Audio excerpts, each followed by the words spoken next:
Salut à tous, je suis ravie de vous retrouver cette fois sur les rives du lac du Bourget en Savoie, à Bourdeaux précisément, dans un cadre absolument enchanteur, pour vous raconter l'histoire de la mouette gourmande. C'est l'histoire d'une mouette, Myrtille, qui avait élu domicile un beau jour d'été sur les rives du lac du Bourget en Savoie. Elle était fière de dire à ses semblables qui venaient en séjour lui rendre visite qu'elle nichait sur les berges du plus grand lac naturel de France. Myrtille était issue d'une famille aisée qui vivait depuis plusieurs générations sur le bord de la mer Méditerranée, au Cap d'Aille. Ses parents avaient été tristes de l'avoir quitté le nid, mais il en était ainsi, elle devait faire sa vie et étudier pour s'assurer un avenir heureux.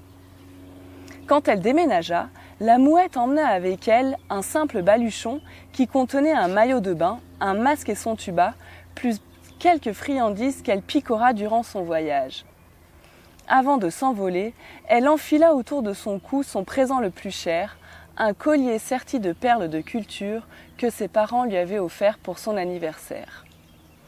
En vol pour la Savoie, elle manqua de se faire chaparder son baluchon par un vautour qui planait sur les Alpes à la recherche d'une proie facile. Manque de bol, le charognard ne s'attendait pas à rencontrer une petite mouette si impertinente et si courageuse qui, face à ses menaces, ne se laissa pas impressionner. Elle lui flanqua un coup d'aile à plusieurs reprises sur la tête, puis lui expliqua d'un ton ferme qu'elle n'entendait pas céder son baluchon à un vautour sans vergogne. L'oiseau de mauvais augure rebroussa chemin. Quelques heures plus tard, le charognard réitéra l'expérience en tentant cette fois de lui voler son collier de perles. La mouette se débattit tant qu'elle put, mais le bec tranchant de l'oiseau eut raison de la ténacité de Myrtille. Les perles tourbillonnèrent dans les airs, emportées par le vent, sans qu'elle n'ait eu le temps de les rattraper. Choquée, elle décida de faire une halte au sommet d'une montagne pour se reposer un instant. Elle se trouvait à présent démunie de son objet le plus cher et le plus précieux. La mouette s'effondra en larmes. Elle comprit qu'à l'avenir, elle allait devoir être plus prudente et se méfier davantage des volatiles. Myrtille ressentait la fatigue du voyage et avait hâte d'atterrir pour explorer son nouveau territoire, étudier les fonds du lac et le fonctionnement de cet écosystème. À son arrivée, elle fut chaleureusement accueillie par sa tante Ginette, qui vivait sur les bords de l'eau depuis plusieurs années avec Léon, son compagnon. La jeune mouette pouvait rester ici aussi longtemps qu'elle le souhaitait, lui promit sa tante. Depuis tout ce temps, Ginette était ravie de revoir sa nièce la mouette, à qui elle proposa gîte et couvert, en attendant de trouver un nid douillet et confortable. Seulement, après quelques jours de vie en communauté, la mouette ne supportait déjà plus le caractère autoritaire et la personnalité effacée de Léon. Myrtille comprit qu'elle devait rapidement s'affranchir des griffes de Ginette au risque de lui faire de la peine. Elle avait quitté le doux climat de la Méditerranée pour se libérer du giron familial et mener sa vie comme bon lui semblait. Il n'était nullement question de se retrouver sous la houlette d'une Ginette. La mouette redoubla donc d'efforts pour rapidement trouver une habitation. À la hâte, elle dénicha une auberge de jeunesse où cohabitaient des oiseaux venus de tous horizons. Mouettes, colverts, poules d'eau, chouettes, moineaux, cygnes. Ils étaient tous heureux d'accueillir la nouvelle venue, charmante de surcroît. Cependant, Myrtille n'avait pas de quoi payer son loyer. Sa seule richesse, son collier de valeur, s'était volatilisé. Elle avait voulu prendre son envol, elle devait désormais assumer ses choix. Elle proposa donc au propriétaire de lui verser en guise de loyer 2 sacs de vers de terre tous les mois, et le propriétaire accepta. Elle en informa sur le champ Ginette et Léon, qui virent d'un mauvais œil ce départ précipité. Mais face à la détermination de leur nièce, ils se trouvèrent pantois et impuissants. La mouette leur expliqua qu'elle n'entendait pas supporter plus longtemps les lunatiques caprices et autres foudres de sa vieille tante. Celle-ci essuya un camouflet sans précédent, mais tyrannique jusqu'au bout des ailes, reporta sa colère sur son compagnon Léon, lequel, fidèle à lui-même, n'ouvrit pas le bec. Quand Myrtille emménagea dans son nouvel habitat, ses colocataires l'informèrent de la mauvaise foi du propriétaire. Il s'agissait d'un vieux cygne grincheux, célibataire et radin. La mouette devait être vigilante et garder ses reçus à chaque versement de loyer pour ne pas que cet oiseau à la mauvaise réputation n'y avoir perçu son dû et réclame injustement un loyer supplémentaire. Mais la mouette, échaudée par le vol à l'arraché de son si joli collier, n'entendait pas se faire avoir une deuxième fois par un oiseau malhonnête. Elle comptait bien l'amadouer pour acheter sa tranquillité. C'est dans ce contexte qu'elle débuta sa vie d'adulte. Ainsi, tous les matins, la demoiselle au lever du jour enfilait son maillot de bain pour faire trempette dans le lac avant l'arrivée des bateaux de pêcheurs. Rien de tel qu'une baignade matinale pour démarrer la journée bon aile bon œil, se disait-elle. Elle en profitait pour se faire dorer les plumes au soleil, assise sur le ponton du lac, en admirant la vue imprenable sur les montagnes. La mouette était heureuse. Pour la première fois de sa vie, elle se sentait libre et adulte. Après son bain, elle regagnait l'auberge et partageait son petit déjeuner avec ses colocataires avant de partir pour l'école et assister au cours du professeur Goéland. Cet éminent professeur était venu spécialement de Bretagne pour enseigner la géographie maritime et lacustre aux jeunes élèves. Les cours se déroulaient dès l'aube au port de Bourdeau.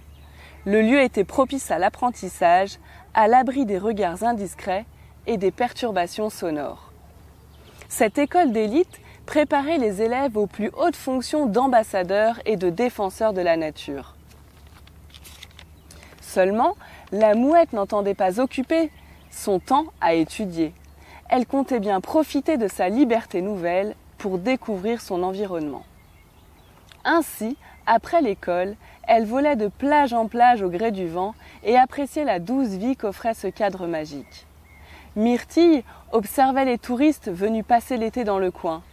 Elle pensa « Quel bonheur de pouvoir siroter paisiblement des limonades en bord de plage, se faire dorer la pilule au soleil et picorer les miettes des goûters des enfants. » Elle pensa aussi qu'elle allait devoir à présent pêcher des quantités de vers pour cet ingrat propriétaire. Mais Princesse Mouette entendait bien trouver une solution rapidement, sans perdre trop de temps le bec dans l'eau. Voilà la vie que Princesse Mouette voulait mener, se laisser bercer par les flots et buller, buller et encore buller. Quand elle rentrait le soir au bercail, ses amis inquiets lui demandaient systématiquement « Mais où étais-tu passé? Nous t'avons cherché ?»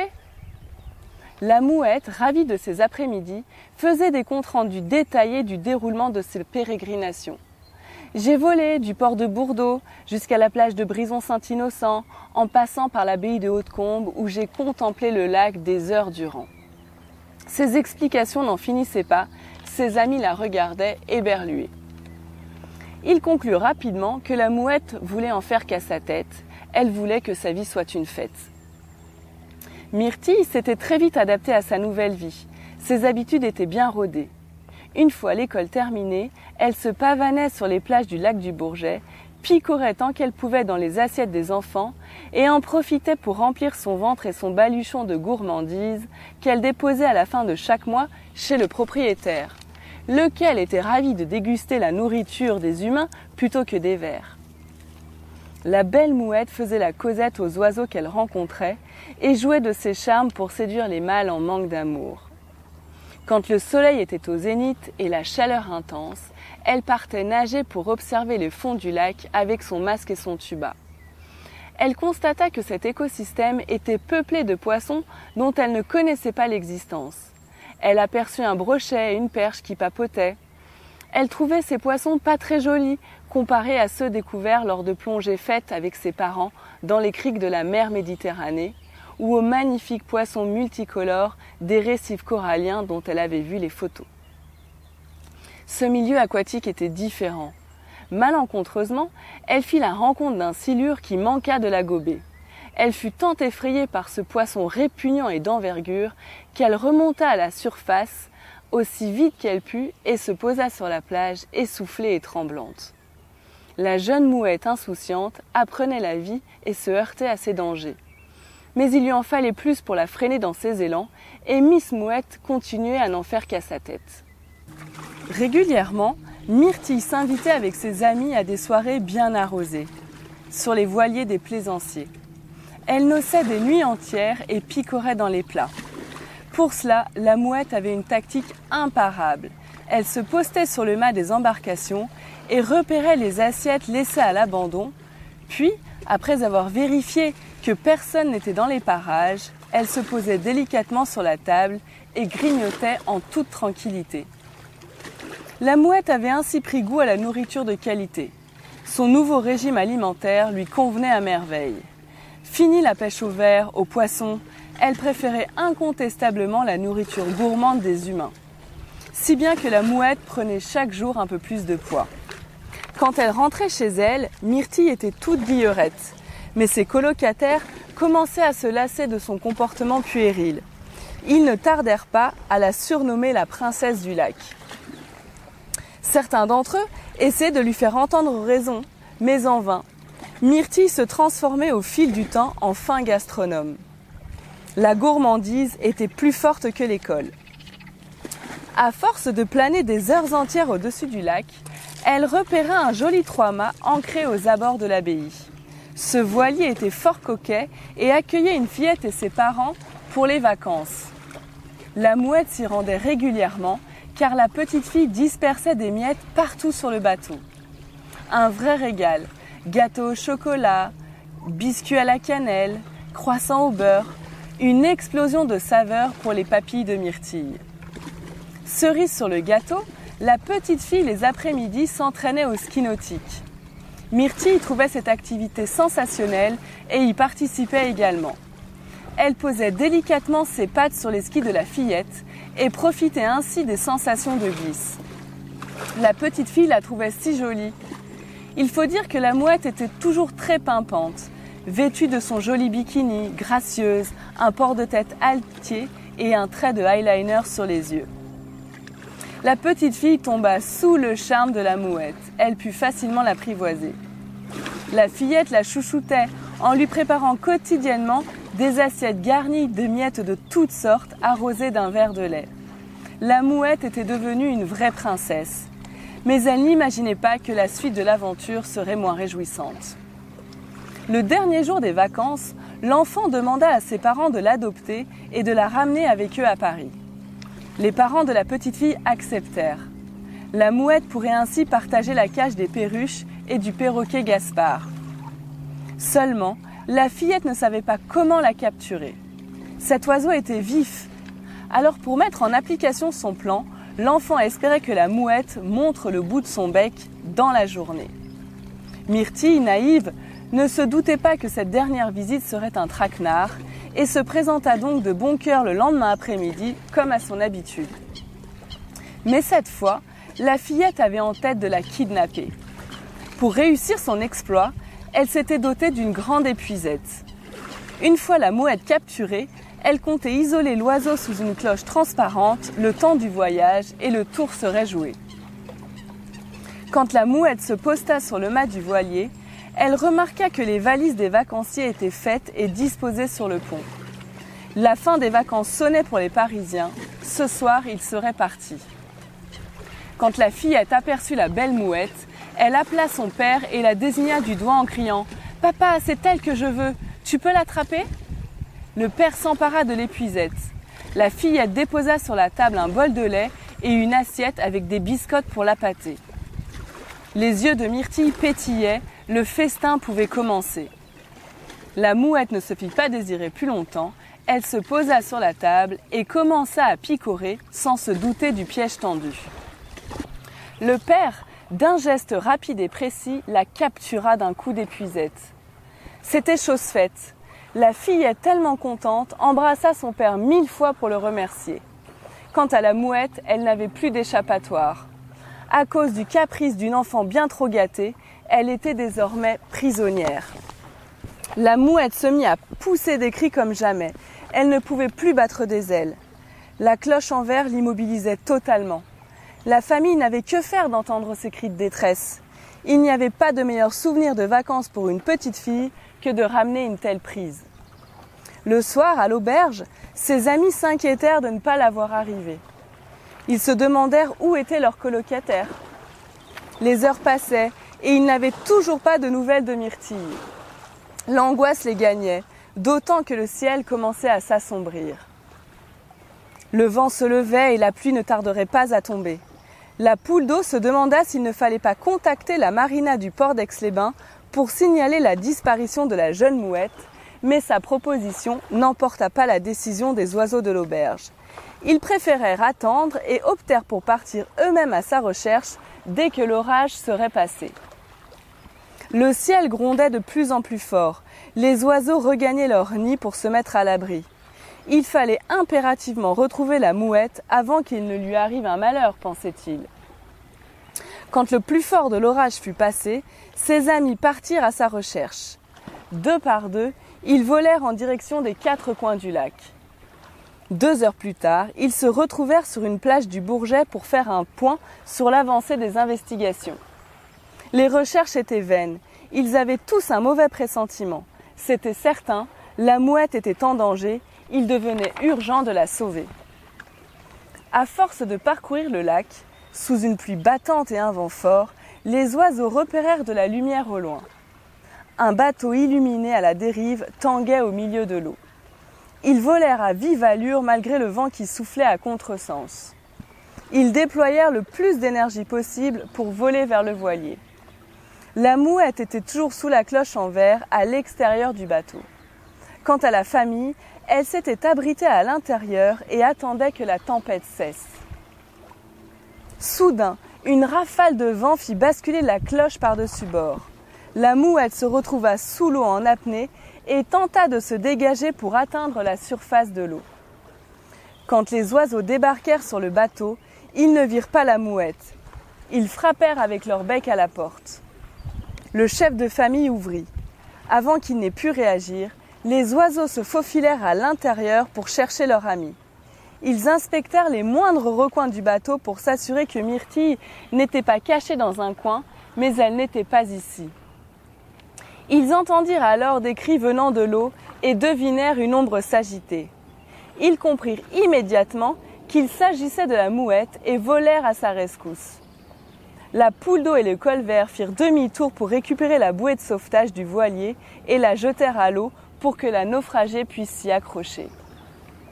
Enfin sauvée, mais encore choquée, la rescapée fit part de sa frayeur et promit qu'elle serait prudente à l'avenir.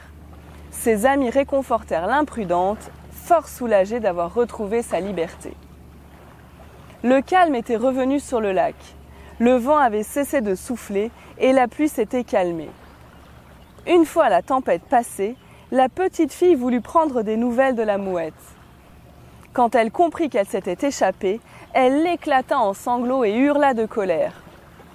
Son père intervint pour la consoler. À ce même moment, en guise de représailles, la mouette et tous ses amis rejoignirent d'un coup d'aile le voilier et le bombardèrent de fientes. Le père, furieux, tenta en vain de les chasser à coups d'épuisette. Le résultat fut à la hauteur des espérances vengeresses de l'escadrille aérienne. L'intérieur du bateau fut bientôt entièrement tapissé de caca sur une impressionnante hauteur. Satisfaite, bien que l'action ne soit pas des plus nobles, Myrtille et ses amis regagnèrent leur douillet domicile où le propriétaire grincheux, averti par Radio Piou Piou, avait préparé un repas chaud spécialement pour son retour. Tous lui expliquèrent que dorénavant, elle devait être raisonnable, moins gourmande et travailler davantage pour réussir son diplôme de fin d'année. Elle donna sa parole de mouette et promit d'être plus sérieuse. La vie de la demoiselle reprit son cours dans un climat studieux et heureux, mais toujours aussi gourmand. Sa vivacité d'esprit lui permit de rattraper le retard des dernières semaines et de réussir son examen haut la main. La fin de l'année avait sonné. L'automne ne tarderait pas à pointer le bout de son nez. Pour fêter la réussite de leur fille, ses parents, fiers et honorés du chemin qu'elle traçait, lui rendirent visite en lui portant un gâteau de Savoie d'un moelleux exquis. La jeune mouette, que la gourmandise avait bien failli perdre, entendait poursuivre ses efforts dans cette voie tout en continuant à profiter des plaisirs de la vie. À bientôt pour une prochaine histoire.